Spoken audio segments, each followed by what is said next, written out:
My name's Rick Petherbridge, and I'm here to talk tennis. And today we're going to talk about tennis equipment. So I'm going to start and I'm going to make a confession. And that is when I started playing tennis, when I was about 42 years old, I didn't know anything about tennis equipment. So the first racket I had, I walked into a sporting goods shop. It happened to be Big Five. I decided I wanted to spend about 50 bucks. And I bought a racket, and I literally didn't know anything about how that racket would play or whether it would be a good racket for me or not, other than the fact that it cost 50 bucks, which is what I was willing to spend. And it had a pretty picture of Pete Sampras on the frame, who was my favorite player at the time. I'm here to tell you that was a really stupid thing to do. And I want to help give you a little more information as a recreational player, somebody who's played tennis now for 20 years and played a lot in the USTA leagues and is a 4.0 player, what I've learned over the years and how I go about choosing a racket. So first of all, you have to have some basic information about what makes a racket a good racket for you, right? So let's start off with just some simple things without getting too complicated, but things that you should know about a racket, okay? Before you buy a racket, you need to know the weight of that racket, okay? And I know a lot of recreational players don't pay attention to this. They pick up a racket, it feels light, it feels heavy, but before you buy a racket, you really need to understand what weight is comfortable for you. And it's going to be different for everybody. Obviously, the bigger and stronger you are, the more comfortable you are going to be playing with a heavier racket. And for some people, when they get older, or if they're smaller and not as strong, they're going to want to play with a lighter racket. So the racket that I play with happens to be a Wilson blade. The weight of that racket is about 10.2 ounces. And I found that that's about the sweet spot for me. Around 10 ounces, could be a little bit more than that, maybe 10 and a half ounces, but that's the area, that's the weight of a racket that feels really good for me when I play tennis. So definitely know the weight of a racket that feels comfortable for you. Next, you should always know what kind of head size you want, okay? And the head size is just the size of the racket with strings on it, right? And so you're going to see rackets that have a large head. You're going to see rackets that have a medium-sized head, and you'll find rackets that have a very large head, right? And you need to understand what racket size plays best for you. And really the only way to know that is to try some different size racket heads and see when you're out there hitting ground strokes, hitting volleys at the net, hitting serves. Try different racket head sizes and figure out what works for you. Now, for me, I found that I generally want a racket head that's at least 100 square inches. And probably not more than about 110 square inches, right? And that's the racket that plays best for me. Okay. Another thing that you should always know is the string pattern of your racket. And I bet a lot of you don't know that, right? So you walk up to the average player, even a pretty good 4.0 USTA player, and if you ask them what's the string pattern on the racket, they'd say, I don't know, right? And it's really not complicated. It's just the number of strings that go horizontally and vertically on your racket, right? And if it happens, the string pattern on my racket is 18 by 19, right? So let's talk a little bit about string patterns, right? So one of the things you want to understand is the larger the string pattern, right? 18 by 19, 18 by 20, the more control you get. That means the closer the strings are together. And the smaller the string pattern, 16 by 18, then the more spin you get, right? So it's important to know the string pattern in your racket because it'll tell you whether your racket was designed more for control or more for generating spin. Okay, so once you have some, these sort of general criteria for your racket, right? The weight that you're looking for, the head size, right? The string pattern. And then you're going to sort of size yourself up a little bit as a player and say, look, am I a power player? Am I looking for a power racket? Am I a control player? Somebody who hits the ball with a lot of ball placement, but doesn't hit the ball particularly hard or with a lot of pace? Then obviously you're looking for a control racket, right?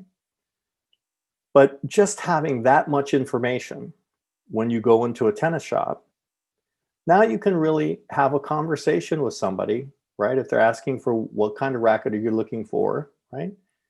You don't just say, one with a picture of Pete Sampras on it, right? But the weight, right, that you're looking for, the head size that you're looking for, the string pattern in general, what you're looking for, and then as a player, whether you consider yourself a power player or a control player, and now already you've got yourself with enough information that you can start looking at rackets that are designed for you, right? That have the right weight, have the right head size, have the right string pattern to allow you to play the game that you want to play. And then the next thing that I think you have to understand is you can't make this decision just on paper. It's not like you can just say, okay, and I know, look, I like rackets that are around 10 ounces, right? I like head size of my racket. I like it to be around 104 square inches. And the string pattern, I like to be a little bit more on the control side, let's say 18 by 19. But it's not just enough to say, okay, these are the criteria that I want. Once you've found some rackets that meet all of those criteria that you find that benefit your game the most, then you need to rent a few rackets, right? Go to a place like the Racket Doctor, but you can go anywhere. You can get online and they'll rent you a couple of rackets and go out and hit with them. Because the truth is that's the ultimate test, right? But don't make the mistake of just going into a tennis shop and say, yeah, just give me 3 rackets and I'll try hitting with them, because you're wasting your time then. Go into the racket shop, know the weight that you want, know the head size that you want, know the string pattern you want, know whether you want to put power or control racket. And once you've narrowed it down to a racket that has all of those features that are good for your game, then take 2 or 3 of those rackets, right? And look, generally you're going to want to try the big racket makers. Try a Wilson racket, try a Babolat racket, try a head racket. Play with all of those different rackets and see which one just feels best for you. And I have to be honest with you, in my experience, it doesn't take very long, right? For me, I can hit with a racket for 15 minutes, 20 minutes at most, and I already have, my first impression.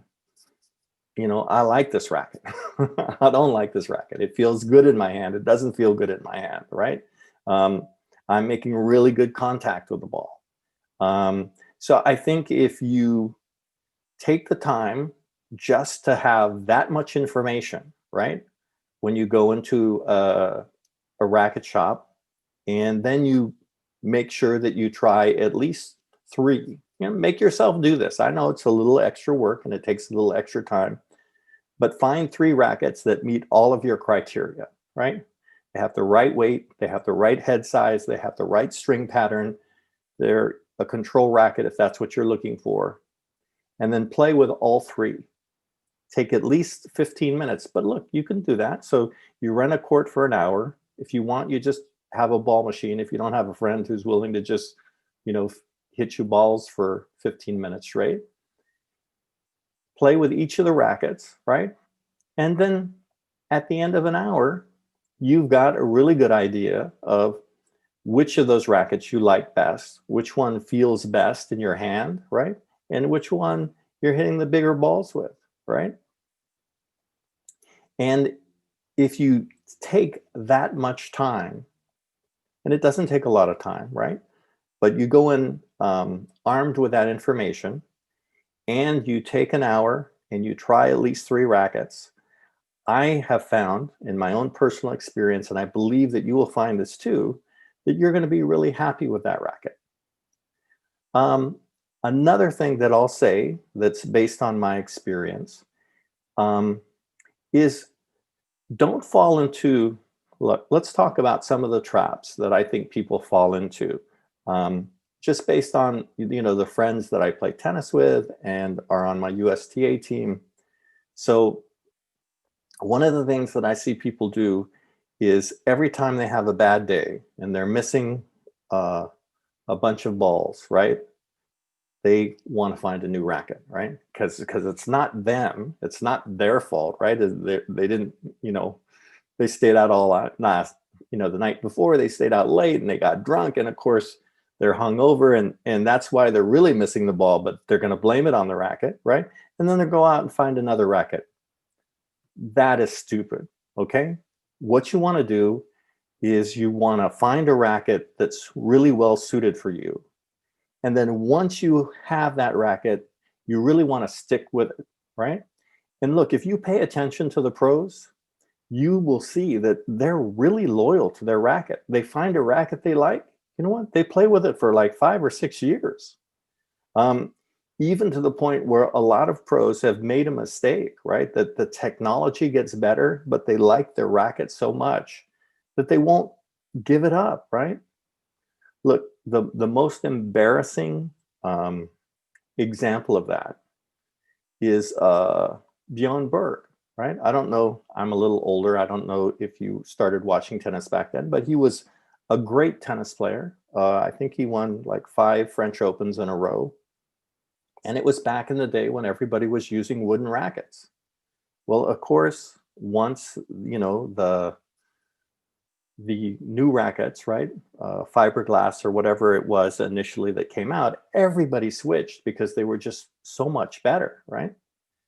But he had won all of these Grand Slams with his wooden racket, right? And he retired and he came back out of retirement to play, and everybody was using, fiberglass or, the beginnings of this new generation of rackets. And he came out on the tour and he brought his old wooden racket, and of course he got killed, right? Look, you can find similar stories, not as dramatic, right? But Pete Sampras will tell you that he stuck with his Wilson Pro way too long, right? It was his favorite racket. He loved it, right? Technology changes, and when the technology changes, you have to be ready to change with it. Roger Federer will tell you the same thing, right? That he stuck with his racket way too long, and then, about 5 years ago, he switched, and you can see the impact it's had on his game. So what I'm recommending to you is that you go through this procedure, you find a racket that you really like, and that you stick with it for at least 2 years. And my experience has been that you'll find over that time period, right, you'll get more and more comfortable with that racket. And then you'll begin to understand why these great tennis pros, right, don't want to give up that racket, right? You become so comfortable with it and you have, such a good feel with that racket that you're reluctant to try a different racket, even though it may be a more powerful racket, or even if the technology has changed. So what I'm telling you is basically what I've learned over the last 20 years of playing tennis. And that is that I go through this procedure every time, right? After I've played with a racket for 2 to 3 years, and the racket is now, in my opinion, totally worn out, or the technology has become outdated, I then go back to the tennis shop, again, armed with the information that I've already explained to you, that I'm looking for a racket that weighs about 10 ounces, a head size around 104 square inches, a string pattern for control 18 by 19. And then I try as many as 3, 4, 5 different rackets that all meet that criteria that I'm looking for in a racket. I find the one that I like the best. And then generally what I do is I buy 3 of those, right? Because I'm now committed to that racket. And I'm going to play with that racket for a minimum of 2 years, maybe 3 years. And I feel like every month that goes by, right, I get sort of more in tune with that racket.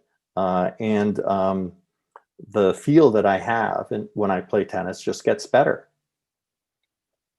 And then, you know, look, I think what most of us are going to find is after 2 or 3 years, that racket begins to not perform as well. It just gets older. It may lose a little bit of its pop. And then also you may find that the technology has really changed and it's time for you to buy a new racket. And you go through this whole procedure again. But let's also talk about some of the misconceptions that I found in terms of buying a racket, right? So, and I'll go through different things, right? So let's start off with the weight.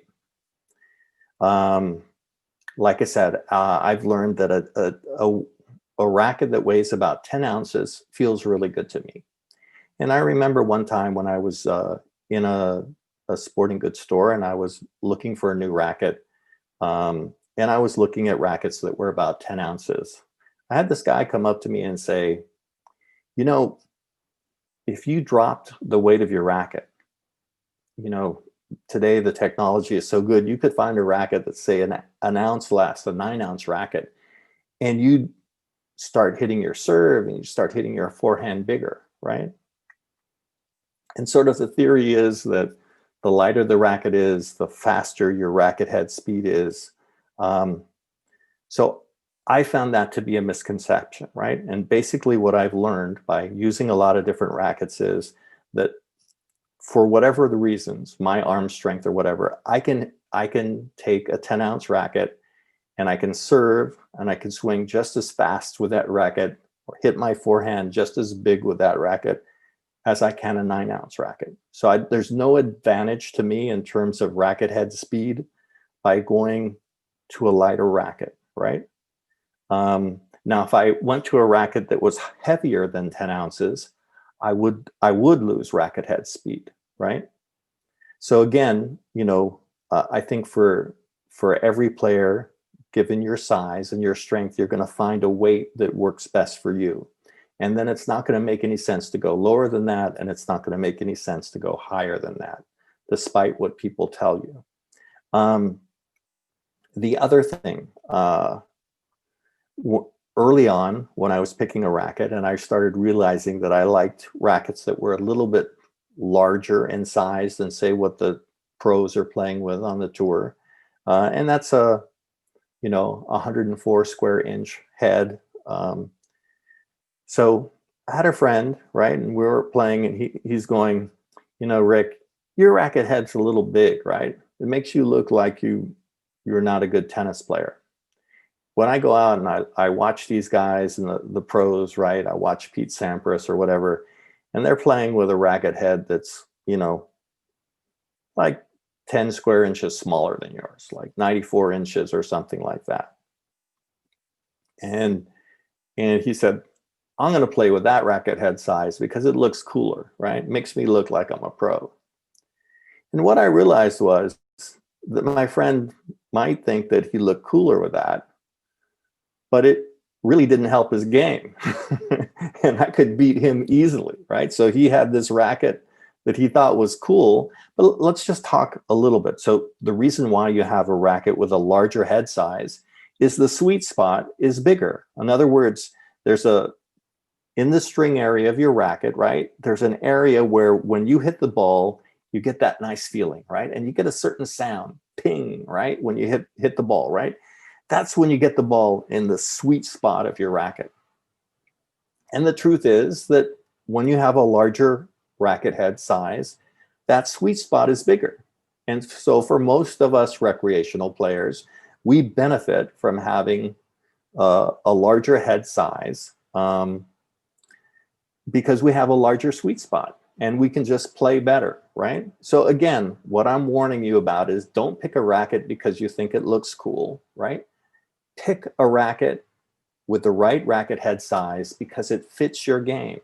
Because when you go out there and play, you play best with that racket, right? And understand the differences, right? That when you have a racket with a smaller head size, you have a smaller sweet spot. Now, if you're hitting the ball every time on the sweet spot, then you don't need a bigger sweet spot. But for most of us, it's helpful to have a little bit of a larger sweet spot. Okay, and then someone will come up to you and say, well, if that's true, why don't you just have a giant racket head? Well, because it also affects the maneuverability, right? So obviously, if you're up at the net and you're quickly moving your racket, you're falling left, right, left, right. Okay, you have to be able to maneuver the racket, right? So if you have a giant racket head, obviously you can't make those quick shots, right, up at the net that you need to make. So it's a balance between hitting the ball on the sweet spot, but also having the maneuverability where you can make quick shots on the run, up at the net, and you're balancing those things. Now, look, there's also a number of other factors that you can get into, right? And what I'm giving you right now is what I consider to be the basic things that are the most important to your decision, right? Now, I'm not going to get into, sort of the really subtle differences in rackets. Let me give you an example of one, right? The length of the racket. So the racket I use, which is the Wilson Blade, it's the model that Serena plays with, but it's a 1/2 inch long, right? So the standard racket is 27 inches, right? And this particular racket is actually 27.5 inches long, right? And the idea behind having a slightly longer racket is that it's a little more powerful on your serve and on your forehand. You're getting a little more leverage. It's simple physics. And then again, don't fall into the trap that somebody's going to say, well, why don't you have one that's 3 inches long? Well, because of maneuverability. Obviously, at some point, the racket's so long, you can't get it from your forehand side to your backhand side, and you can't move it around quickly, right? Look, this is sort of what I consider a minor thing in a racket. I don't think the average person even needs to bother with it. But I'll tell you that I played with a number of different rackets, and I found that I believe that I hit a little more powerful of a serve by having a slightly longer racket and having this racket that's 27.5 inches. I still felt that I had the maneuverability that I needed, right, to be able to play all the different shots on the court. And it just felt like I was hitting the ball a little bigger, and that's why I chose it. Okay, so there you have all sort of the fundamental things that I think you need to buy a racket that's going to be a good fit for you. And I'll tell you, in case you're curious, that the racket that I'm playing with right now is the Wilson Blade. And it is the model that Serena Williams uses. And actually, you'll see a lot of players on the tour that use that model. Before that, I was using the Babolat, which was the model that Rafael Nadal used. But I would warn you, don't just pick a racket because it's sponsored or endorsed by a player that you think is great. The truth is, Serena Williams isn't my favorite player. Roger Federer is, right? But the reason I'm not using Roger Federer's racket is that probably I'm not good enough, right? That it's a racket that is so precise that I didn't feel that comfortable hitting that, whereas the Wilson Blade, I felt much more comfortable. So again, don't choose the racket simply because, if you're a Federer guy or you're a Nadal guy, that's the one that he's endorsing. Find the racket that is the right fit for you.